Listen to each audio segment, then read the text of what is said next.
Hello everyone, welcome in my study and study classes. Myself Suresh Kumar. दोस्तों आज के video में हम देखेंगे कि क्या है वंदे भारत मिशन और ऑपरेशन समुद्र सेतु। दोस्तों ये क्लास न केवल आईएएस, पीसीएस जैसे एग्जामिनेशन के लिए महत्वपूर्ण है, बल्कि ये किसी भी अन्य प्रतियोगिता परीक्षाओं के लिए भी उतना ही महत्वपूर्ण क्लास है। आप मेरे साथ ऑनलाइन क्लास के लिए 8368196379 पर जुड़ सकते हैं। चलिए देखते हैं इस क्लास के बारे में डिटेल से।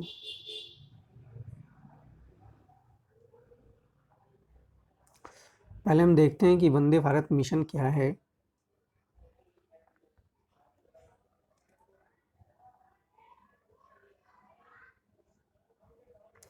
कोरोना संकट के कारण विश्व में फंसे भारतीयों को लाने के लिए मोदी सरकार ने वंदे भारत मिशन की शुरुआत की है। ध्यान रखें, जो विदेश में कामगार है, भारतीय कामगार, उनको लाने के लिए सरकार द्वारा वंदे भारत मिशन की शुरुआत की गई है। 7 मई से आरंभ इस मिशन के तहत 7 दिनों में 12 देशों में फंसे करीब 1,93,000 भारतीयों को एयर इंडिया की स्पेशल फ्लाइट के जरिए लाया जाएगा। इस अभियान के तहत America, Britain, Bangladesh, Malaysia, Philippines, Singapore, UAE, Saudi Arab, Qatar, Bahrain, Kuwait और ओमान में फंसे भारतीयों को लाया जाएगा। इस अभियान के पहले चरण में 64 उड़ानों और नौसेना की 3 जहाज़ों से कुल 14,800 लोगों को स्वदेश लाया जाएगा।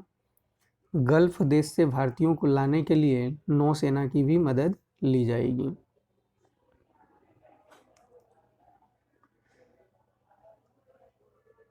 देखते हैं क्या है ऑपरेशन समुद्र सेतु।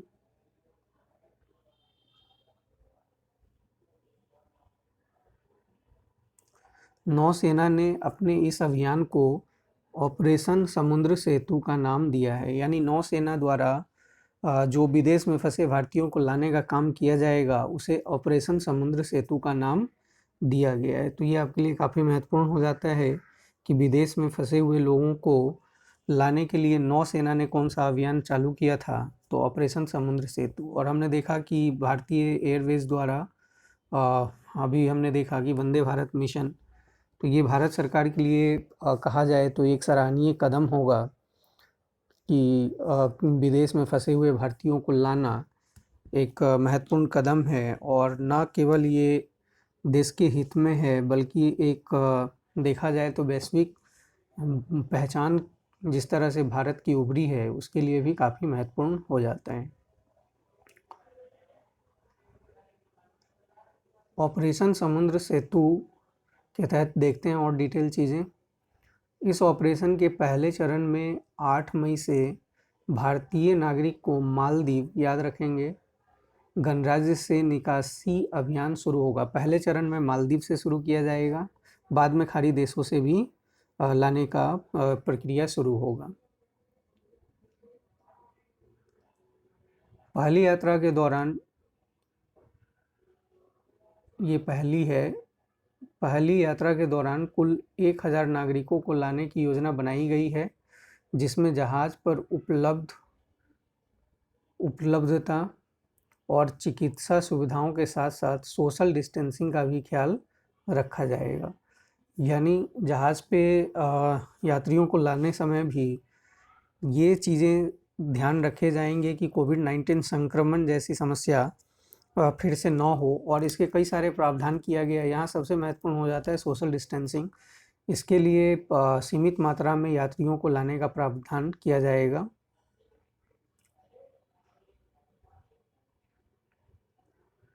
गृह मंत्रालय ने भारतीयों को स्वदेश लाने की प्रक्रिया को लेकर एक प्रोटोकॉल जारी किया है।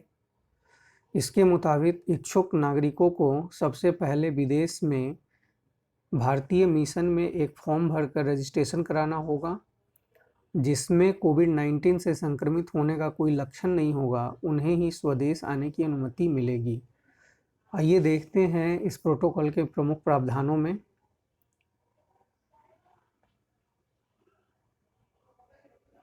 किराए की तय राशि सभी यात्रियों को स्वयं ही चुकानी होगी। इच्छुक लोगों को संबंधित देशों में भारतीय मिशन से संपर्क करना होगा।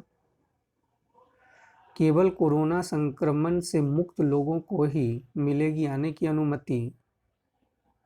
वीज़ा खत्म होने या नौकरी जाने के कारण फंसे लोगों को मिलेगी प्राथमिकता।